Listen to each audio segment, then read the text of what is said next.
Anda masih bersama channel YouTube Satria Collection. Jangan lupa like dan subscribe.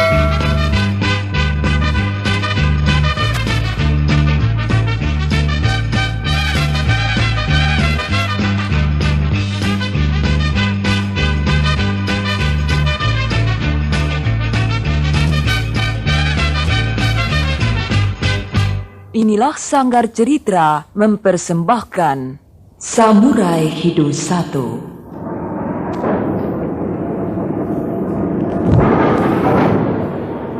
Oh, kelabang raksasa itu mulai bergerak lagi, Paduka. Kita akan binasa di amuknya, Paduka. Oh, kita akan lari kemana? Aku telah bermimpi seorang yang gagah perkasa akan datang menolong kita. Dia tidak hanya bisa menahan amukan kelabang raksasa itu, tapi juga akan mematikannya.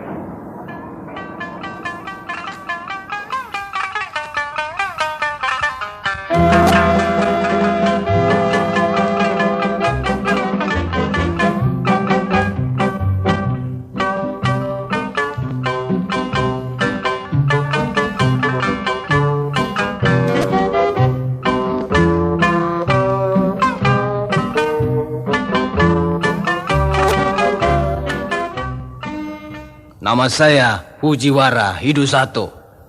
Fujiwara Hidu 1. Saya adalah seorang sordadu. Oh, Fujiwara. Kita kemana sore ini, Fujiwara? Kemana? Kita akan berjalan-jalan. Sehabis berperang, seorang serdadu haruslah berjalan-jalan untuk menghibur hatinya. Iya, tetapi kemana? Kau akan kuajak mengunjungi saudaraku di kota ini. Saya punya seorang saudara di sini. Di mana rumah saudaramu itu, Fujiwara? Jauh di sana, di seberang danau ini.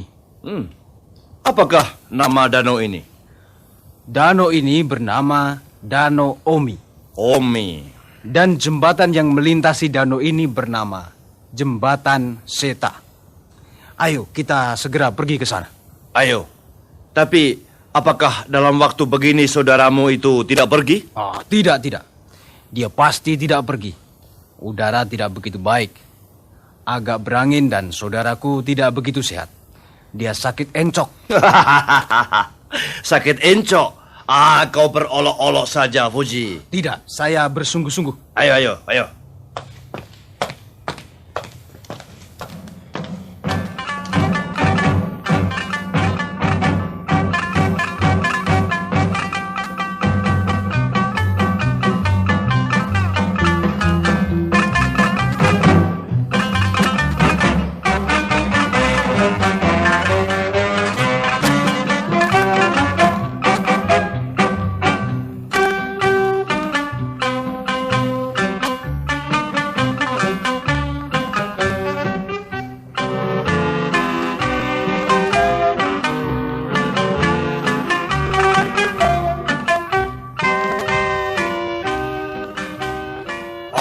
Fuji-san, aku tidak mau terus.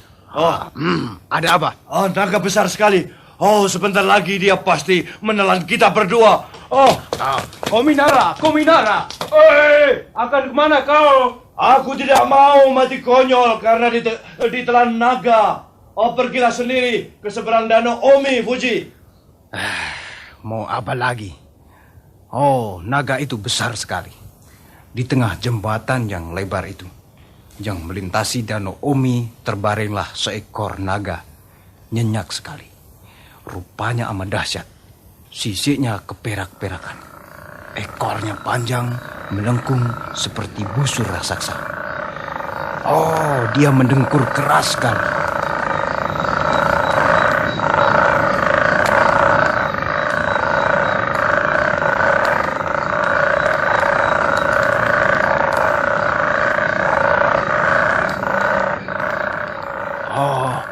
Alangkah nyenyak tidurnya. Rupanya dia sangat lelah. Dan moncongnya besar dan galak. Bukan main. Badannya begitu besar sehingga aku tidak bisa melintasi jembatan itu tanpa harus menginjak badan naga ini.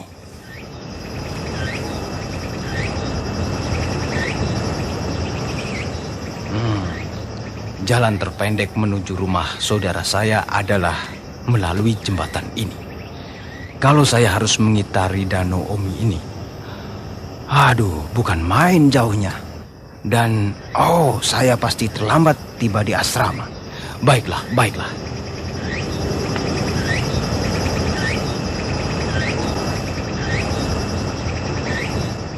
Biarlah, saya akan melewatinya. Naga ini nyenyak benar tidurnya. Tentu dia tidak akan merasa jika saya menginjaknya. Dan kalau dia terbangun, itu salahnya sendiri. Mengapa dia tidur di tengah-tengah jalan? Siapa yang menyuruh dia tidur di sini? Tidak bangun.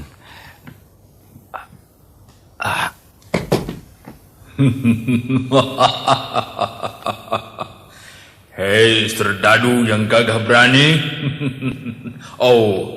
Aku telah lama menunggu-nunggu kedatangan seseorang yang gagah seperti kamu. Orang gagah? Saya bukan orang gagah. Punggung saya sedikit bongkok, jadi tidak bisa gagah. Hei, serdadu, maukah kau membantuku? Siapakah tuan ini sebenarnya? Dan bagaimanakah saya dapat menolong tuan? Aku ini sebetulnya Raja Naga. Aku diam di dasar danau ini bersama keluargaku. Semua sungai, danau, dan mata air di daerah ini ada di bawah kekuasaanku. Tetapi sejak beberapa bulan yang lalu, suatu bencana besar telah menimpa keluargaku. Bencana besar? Bencana macam manakah itu, tuan? Sejak beberapa bulan yang lalu, seekor kelabang raksasa telah tinggal dalam sebuah gua di seberang danau ini. Nah, Fujiwara, sanggupkah kau menolongku? Tuan, saya sangat kasihan kepada tuan sekeluarga. Dan saya sanggup membantu tuan. Tetapi katakanlah, jalan manakah yang harus saya tempuh agar saya sampai ke tempat kelabang raksasa itu? Setiap minggu kelabang itu menyelam ke dalam danau, dan setiap itu pula seorang cucuku habis dimakannya. Kalau kau tidak menolongku, maka akan habislah seluruh keturunanku. Baiklah, tuan. Saya berjanji akan menolong tuan. Tetapi dapatkah saya memusnahkannya, sedangkan tuan seekor Raja Naga takut kepadanya? Nah, baiklah, kubawa kau ke dalam istanaku, dan di sanalah akan kuceritakan tentang kelabang raksasa yang jahat itu. Di sini tidak baik untuk bercakap-cakap. Tetapi, di manakah istana tuan? Naiklah ke punggungku ya. Begitu. Dan berpeganglah erat-erat. Siap? Siap, tuan.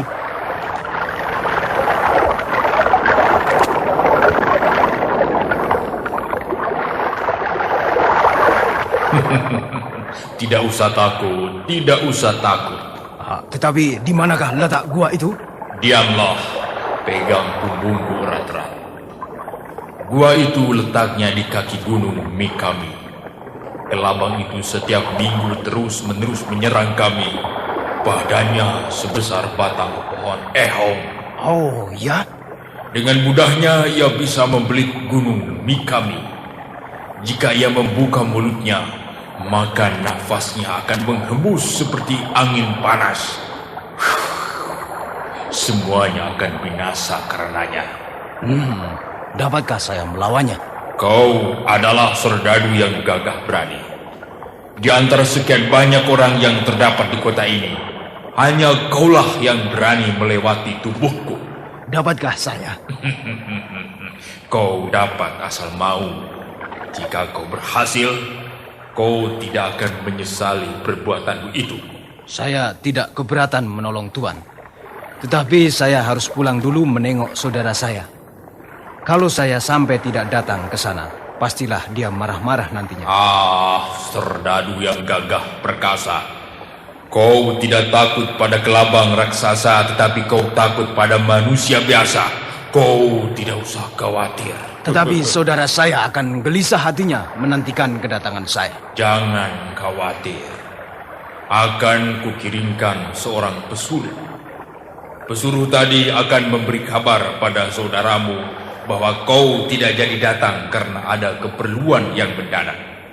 Kita berdua akan menyelam lebih dalam.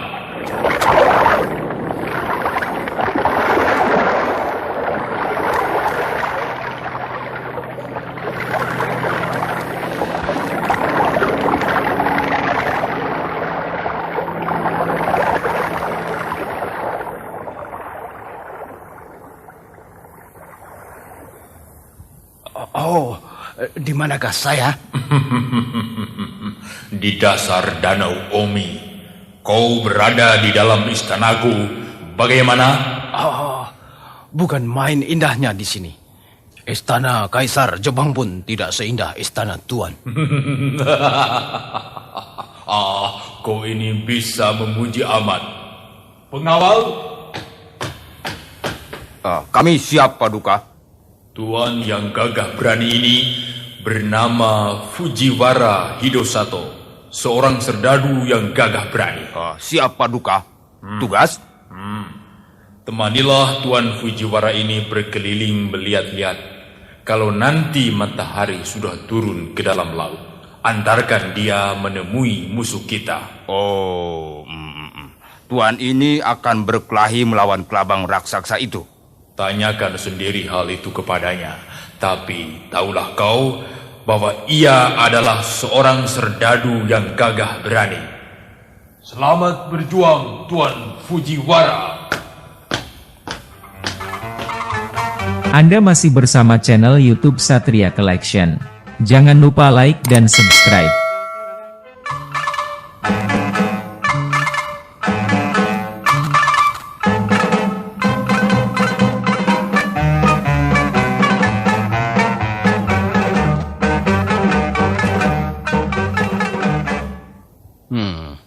Tembok istana terbuat dari batu karang yang aneka warna. Manik-manik, merjan laut, ikan-ikan berseliweran tak ada putusnya. Ubur-ubur, oktapus yang berkaki 8, ikan koki yang bermata aneh, ganggang-ganggang danau sebagai tirai jendela dan hiasan. Istana Kaisar Jepang pun tidak seindah ini. Tuan, matahari sudah hampir terbenam. Waktunya sudah tiba. Apa? Waktunya sudah tiba? Iya, sebentar lagi kelabang raksasa itu akan muncul, Tuan. Dengan suara yang betul-betul menggelisahkan. Kemana kita sekarang? Kita akan menuju ke mulut gua.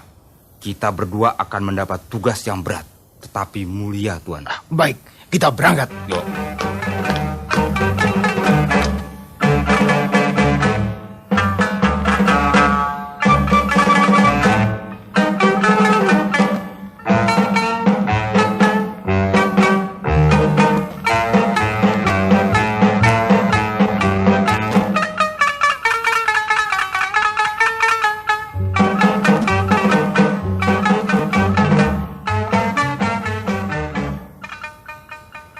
Kita sudah sampai, Tuan. Apakah kau mendengar suara yang aneh? Aneh, Tuan. Dengar baik-baik. Itu, kau dengar?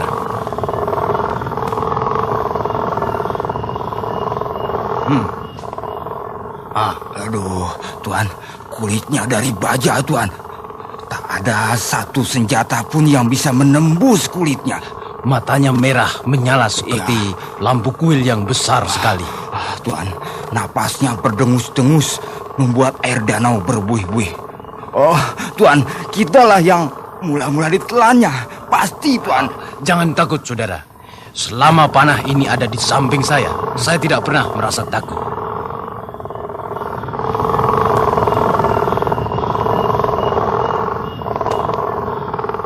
Lihat. Ekornya mulai memukul-mukul karang, Tuan. Lihat. Oh, gunung karang itu dengan mudahnya dihancurkan. Saya akan bidik tengkuknya. kalau dia bergerak ke samping.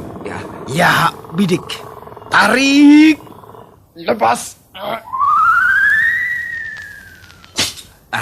Percaya kulitnya dari baja. Gemerincing, tidak meninggalkan bekas.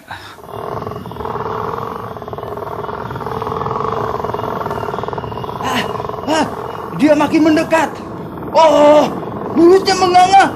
Pasti akan menelan kita. Diamlah sobat, diamlah.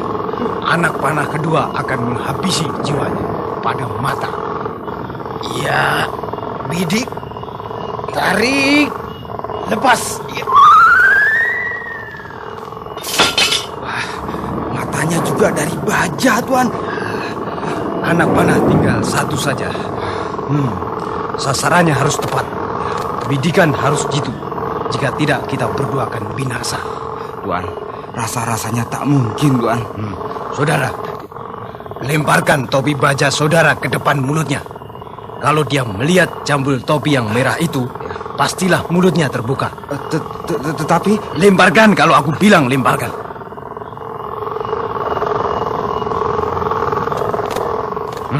Percaya? ya, Mulutnya terbuka. Kerongkongannya akan saya bidik. Tarik. Lepas.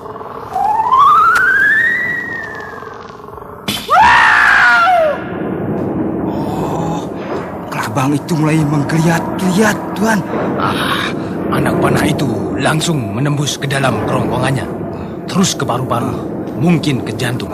Iya, lihat, Tuan. Darah itu mulai mengucur keluar. Air danau Omi jadi merah. Kita harus menyingkir, Tuan.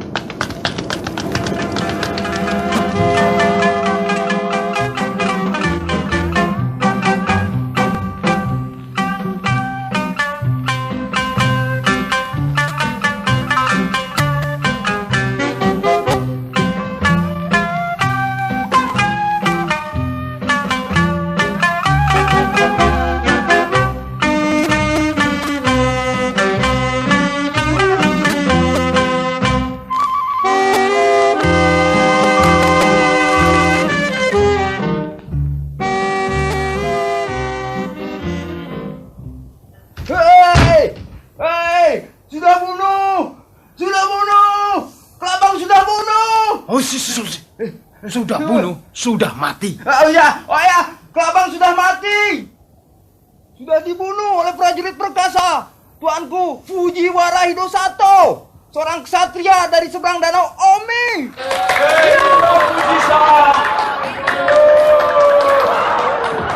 Rakyatku, tenanglah tenang. Saudaraku Fujiwara Hidosato, silahkan tampil ke depan kami.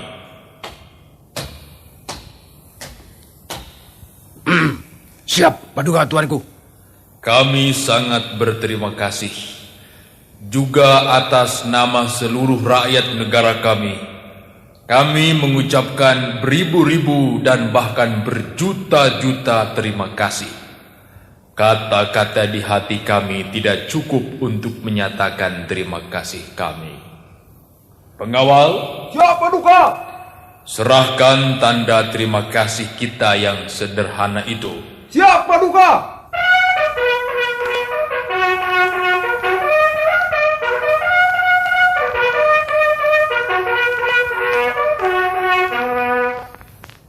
Kesatria dari seberang danau Omi, saudaraku Fujiwara Hidosato, terimalah tanda terima kasih kami yang sederhana ini.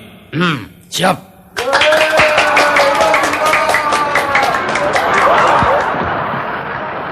Tanda terima kasih kami ini berwujud pedang berkarat.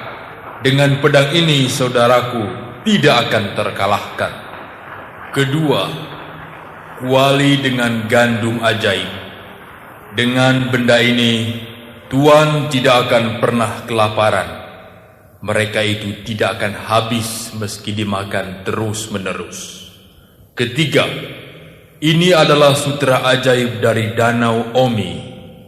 Bisa digunakan untuk membuat pakaian sebanyak mungkin Dan itu tidak pernah habis-habisnya sepanjang umur kita. Saudaraku Kesatria Fujiwara Hidosato, terima kasih atas segalanya. Perkenankanlah kami mengundurkan diri. Kami mengundang saudaraku berliburan di sini. Di lain kali kami akan datang kembali. Kami adalah seorang prajurit terikat oleh peraturan-peraturan tertentu. Kalau demikian halnya, selamat jalan.